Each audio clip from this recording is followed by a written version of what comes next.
close to the name Gwalia, which literally means Wales. How could I not go there?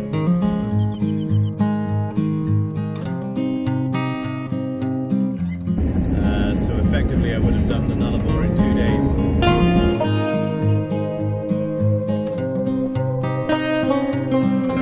Quite famous.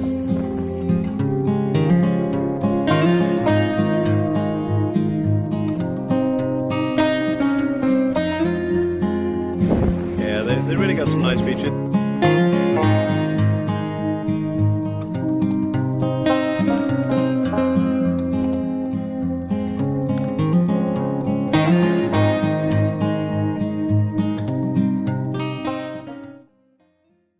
Previously on Jeep Roscoe.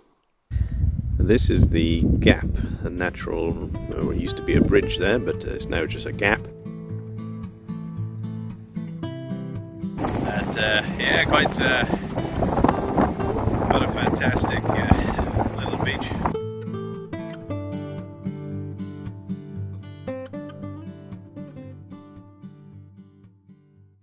Welcome to Albany's Wind Farm.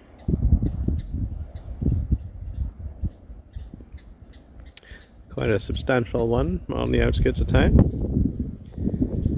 Let's go find out if it powers the whole of Albany. I'll be impressed if it does. Alright, well I'm just reading Synergy's information boards here, and it says that they've got 18 turbines which produce 80% of the energy needs for Albany. Albany is a town of around about 40,000 people. I think it's 38,000 something. So yeah, that's quite good. 35.4 megawatt farm. 12 1.8 megawatt turbines. Opened in 2001. So it's quite old now, in fairness. Wind turbine towers, 65 meters tall, with a 50-ton generator. The most impressive thing I saw was up the bottom there. It says, at top speeds, the blades appear to move slowly, 1 revolution every 3 seconds. However, the end of the blade is travelling at 290 kilometers an hour, which is approximately, what would that be, 140 miles per hour? We'll get a better view in a second, but I'd say those are going pretty fast. This is like kind of like a information panel slash hide from the weather if the weather turns bad. So you've got this little seating area inside. There's a little movie you can watch. Doesn't look like it's working, funnily enough. And then you got little bits of information up here. Anyway, let's get into it. There's a little walk you can do. A couple of walks. There's drop bunnies over there. Once again, I'm the only one here. There's Delilah all on a lonesome. Funnily enough, when I come in, there were 2 people leaving, 2 elderly cars, loads of people. The first one, it goes to go out following the arrows, stops here. The second one goes to go out against the arrow, sees the arrow, turns around, goes this way. The one that was going out this way turns around and goes against the arrow. That's me laughing to myself watching these people. I mean, you know, big arrows on the floor. What more do you need? Anyway, there's one turbine appears to be out of commission. See if we can find any information on that. Otherwise, we'll just crack on up this path. Pretty much feel like I'm fighting against my body today. My feet feel like lead. I just got no energy whatsoever. Just climbing up to this lookout at the wind farms. I mean, it's only like 400 meters. It's a bit of a gradient, but it's not much. And I'm really struggling. I don't know if this just means I need like a couple of days rest after doing all those peaks. I did 8 peaks in 12 days in the end. But just feel absolutely shattered. I mean, I had a really good night's sleep last night.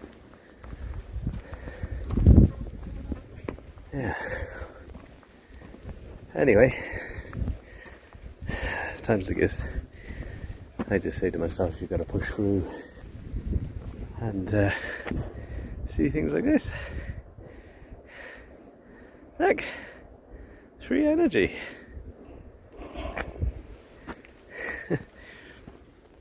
Here's my thing to people who don't believe in climate change. Why would you be opposed to free energy, renewable energy? Why do you think that coal is the answer? I mean, Jesus wept. You do understand whether or not it's coal or oil, they're finite resources. One day they are going to run out. No debate about that, no debate. Ask any miner, any geologist, they will tell you the same thing. So, solar, wind, hydrogen, nuclear, wind, water, wave, why would you not endorse these technologies? I mean, if your argument is, the wind doesn't blow all the time or the sun doesn't shine all the time, then frankly, you're about 5 decades behind the argument. If your argument is, they're not very efficient, well, do a little bit of research and see how much generational gaps these things have made in terms of efficiency over the last 30 to 40 years. Have a look to see how more efficient and how cheaper it's become to produce solar panels and wind farms. Granted, the way in which they were rolled out it was totally the wrong way. Governments should have empowered communities to do it for themselves. Therefore, that would have truly been, free energy. But, once things like this are built, you can see actually there's trucks down here, by the way. So it looks like they're doing maintenance on that one. Once these things have been built, apart from maintaining them, that's them then. They're going to be producing energy. It's like my solar blanket, Yes, you have to buy it as a big one-off purchase, but then when the sun comes up, it's free energy. I've got a battery, which, I don't get it. I've got like ScoMo, the Australian mosquito. I've got ScoMo, the Australian Prime Minister, going off in my head saying, the sun doesn't shine all the time, the wind doesn't blow all the time. What a bloody plonger. Anywho, you don't want to listen to me, you want to see the views. Look at that. Even without the wind farm, the views are spectacular there. Great. I remember a few years ago when I worked in politics in the UK, and somebody who just moved from England to Wales and bought a house in the Breckfast Valley was ringing us on a daily basis to complain about the proposals to put a wind farm on the mountain opposite. And he kept getting more and more ludicrous on his rationale, to the point of where he said, wind farms cause cancer. Then he went off by saying, no, you won't find them putting wind farms in labour areas. To which I replied, having grown up in the longest continuously held Labour run seat in the Welsh valleys, that has got open cast mines, that has got the biggest wind farm in Europe on top of its mountain, has got a solar farm, that he was talking out of his ass. Anyway, that's looking over towards the Parongarups and the Stirling Ranges, so that's north. Albany is the other side of this hill. Oh, there's a path going up there, so we might be able to see Albany from the top of there. And we're just going to go up to this little lookout here and look across the bay and get the entire wind farm in. It's a pity that one wind turbine is not turning, otherwise they would have all been going. But, everything needs maintenance, everything. Even coal fire stations. So you might have figured out that I'm a big fan of renewable energies. That's partly because, the non-carbon or decarbonising side of things. But moreover than that, it's a logical, rational thing. Why would any country not want renewable energy as its main source of energy? Think of it on a national security situation, you know? Everybody, countries around the world think about or are quite precious when they talk about the Middle East because of the oil reserves there, and OPEC, like for example, right now cost of petrol is quite high because OPEC is strangling the production line to force the prices upwards, which is, you know, in all senses of the word, a modern day cartel that the entire world is beholden to. And more people, why more people are not outraged by it, I have no idea. So imagine, for a starter, that every country in the world produced its own renewable energy, didn't have to dig it out of the ground, didn't have to rely on any outside influences. Then that would turn geopolitical things on its head. Geopolitics around the world would just change overnight. Nobody would care about the Middle East in terms of geopolitical sense. Anyway, I'm rambling. They've just finished the maintenance and it's starting back up. Awesome. They're all going now.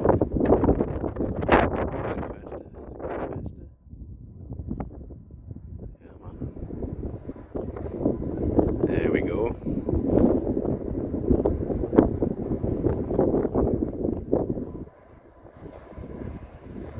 There we are, 3 seconds of revelation. Awesome. Farm Walk has got these little quotes around the place. This one from Australian Aboriginal Belief, and I absolutely love it. We are all visitors to this time, this place. We are just passing through. Our purpose here is to observe, to learn, to grow, to love. And then we return home. Now, I love that. I don't agree with the return home bit, but the rest of it rings very, very true with me. This is lookout number 2.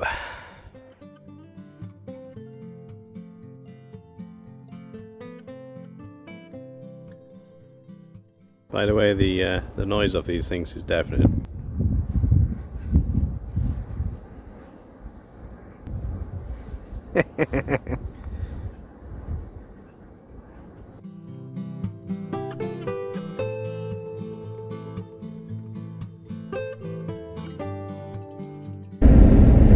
So we're just on our way to Two People's Bay, which is to the east of Albany. This is in another national park, one of 3 we've been in so far around Albany.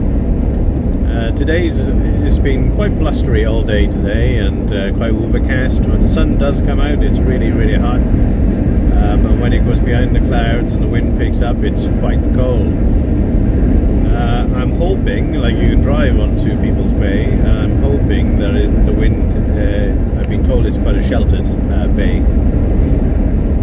So I'm hoping that I'll be able to drive on the beach and give you guys some drone footage of Delilah driving down the beach. However, we'll see how windy it is when we get there, I guess. But one thing I've been quite surprised with, just driving out of Albany, I mean, you know, we're a good 20 minutes out of Albany now into what should be the countryside, well, is the countryside. But the traffic has been quite heavy. There's houses, you know, it's spreading basically. From my first visit here back in 2002, it seems a hell of a lot bigger, but you know, that was a long time ago.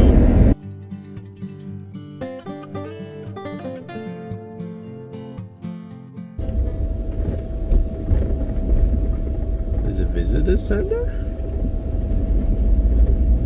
I'll be surprised if the visitor centre is open.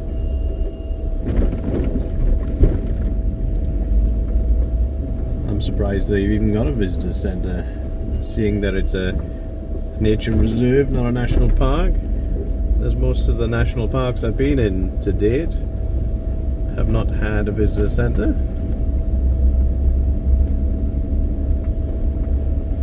Then again, most of the it bloody does. It bloody does. I'm gonna go check out this visitor centre. I don't think it's manned. I think it's just a hut there with some information on it. But let's go and check it out because of the novelty factor. Well, there is indeed a visitor centre, and it's manned. They're actually closed, but the guys let me have a look around. So let me just show you. We got an assortment of skulls and things. It's just like the visitor centre at Seal Bay on Kangaroo Island, that I know quite well. We've also got things you can touch.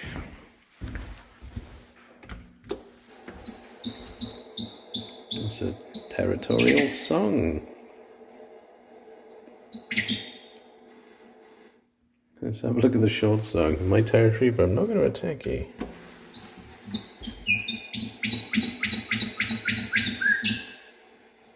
And again, what's the alarm call?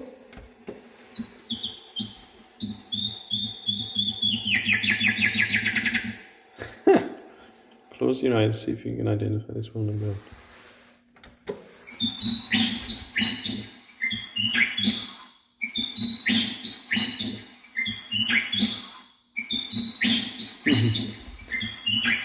I'm guessing it's a lyra bird, because that's what this little thing is about.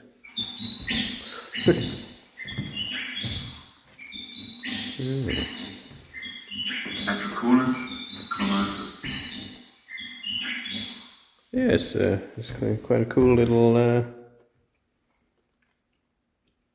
visitor centre. Potteroo. If you ever wonder what a potteroo is, that's a potteroo.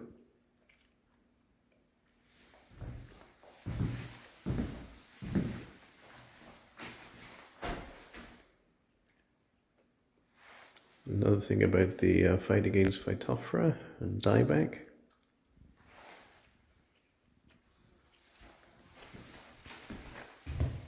When I hold a noisy scrub bird in the hand, I always feel that I've got hold of something very special. Not just because of the long and fascinating history of the species and the enormous amount of effort that's gone into catching him, but it's the strength of the bird itself which impresses me. Underneath the soft feathers, he's a ball of muscle, sinking his long claws deep into my fingers, sometimes causing sharp pain. He watches me intensely as I go about the business, banding, measuring and inspecting. I know that in the instant I relax, he'll be gone in an explosion of bird energy. Very interesting.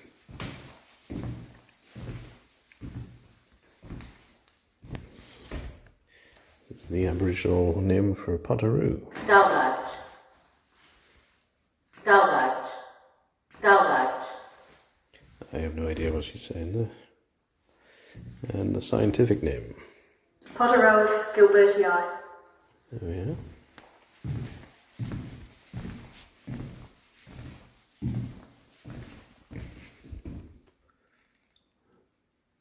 Flightless bird.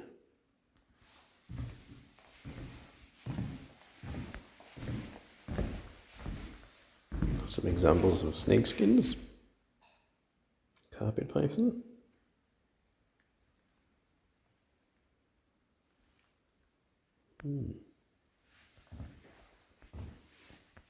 A bit of honeycomb there.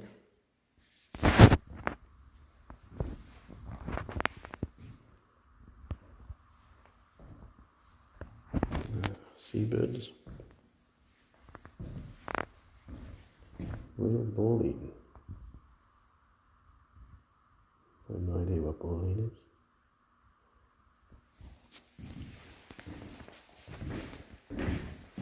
There we are. A little bit about the conservation in Two People's Bay.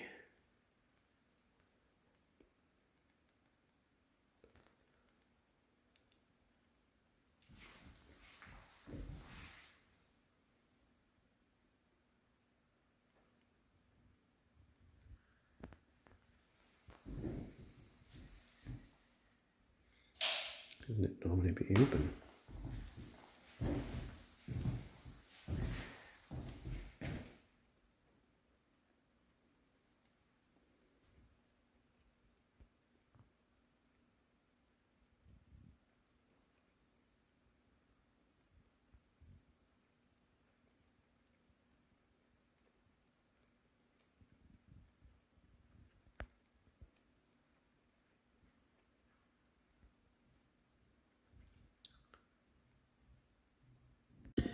So yeah, thanks to the very nice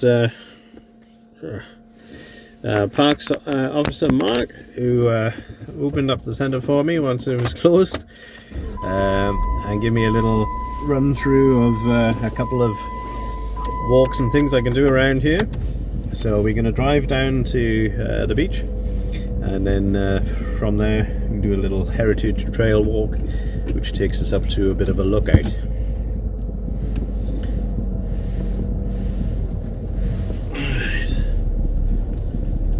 The reserve itself is 24-hour access.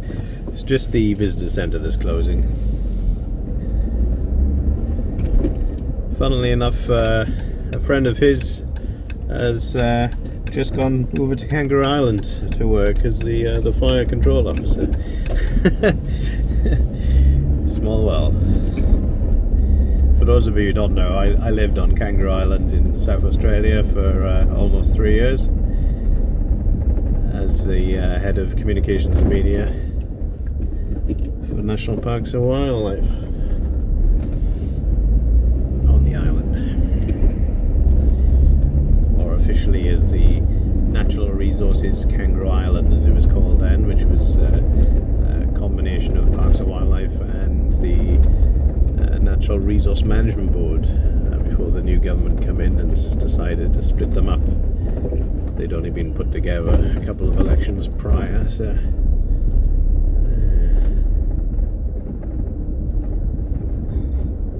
okay, so you can drive on the beach. Let's go and check it out on foot first, as is the wise thing to do. Alrighty, it's getting a bit chilly out there, so I might put me hat on. Not just for the sun, you see. That's a kookaburra. I don't think it's sitting in an old gum tree either. A little bit of wildlife up there. I thought it was a wallaby, but it's really, really, really plump if it is a wallaby. So it could be a potteroo.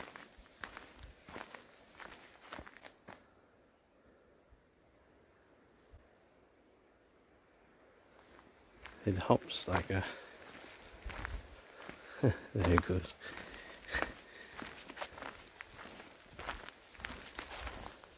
Oh well, not going to get a better look now. I think that might have been a potteroo. There we are, something new every day. Nice little picnic area. We can get out onto the beach this way, I think. Then we go back around to the car.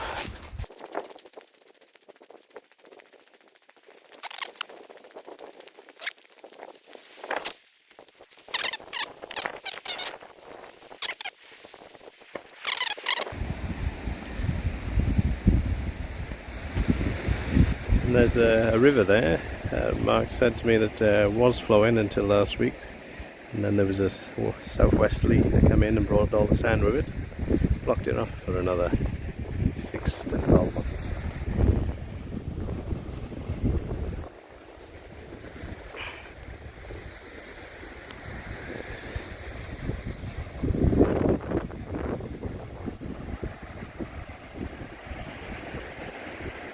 Would be a very nice sunset here if the sun underlit all these clouds. Just coming up to the lookout at Two People's Bay after a short little stroll up, and they've got this really touching to Wendy Barefoot, who lost her life during fighting bushfires back in 2012. Yeah, it's very touching.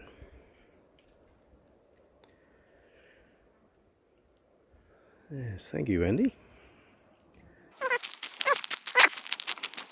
Once again, I'm the only one here. It's another thanks to Wendy Barefoot and to everybody else that has lost people fighting fires. So here we are, Two People Bay, because obviously this bay is only big enough for 2 people.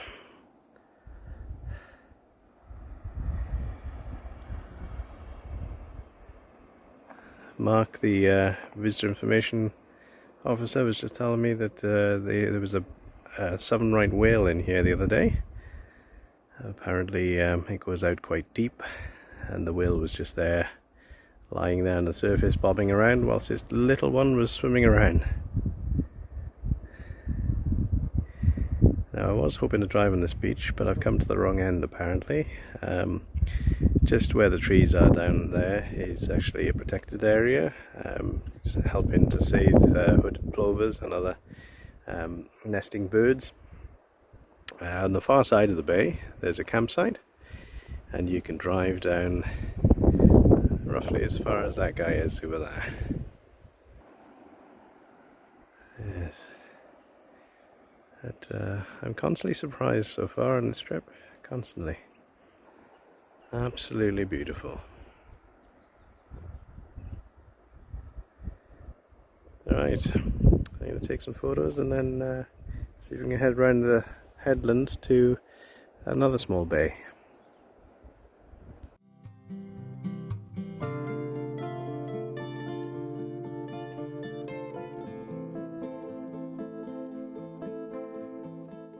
Okay, just around the corner from Two People Bay.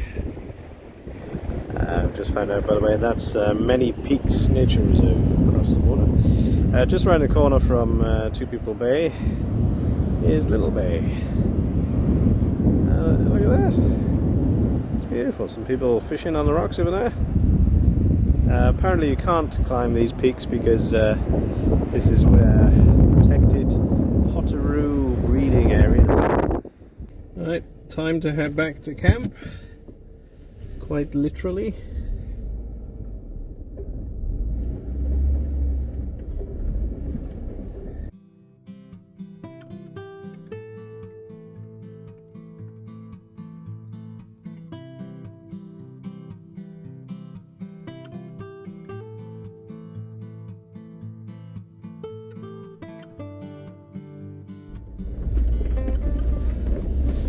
Kangaroos, wallabies, etc. are more active during the cooler parts of the day, which are traditionally sunset and sunrise kind of times.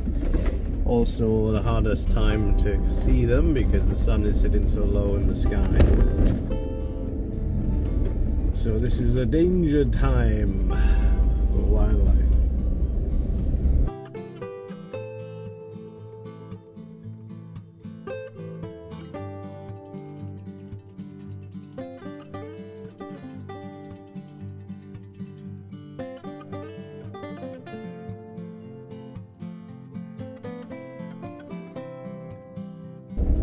Last night I ate out, of course, and I tried the local fish and chips. I went to what was it? Fish to Paddock or something like that, which is apparently the best in Western Australia. You can tell there's a large British contingent in Albany because as a standard they do salt and vinegar with the fish and chips.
next week on Jeep Roscoe.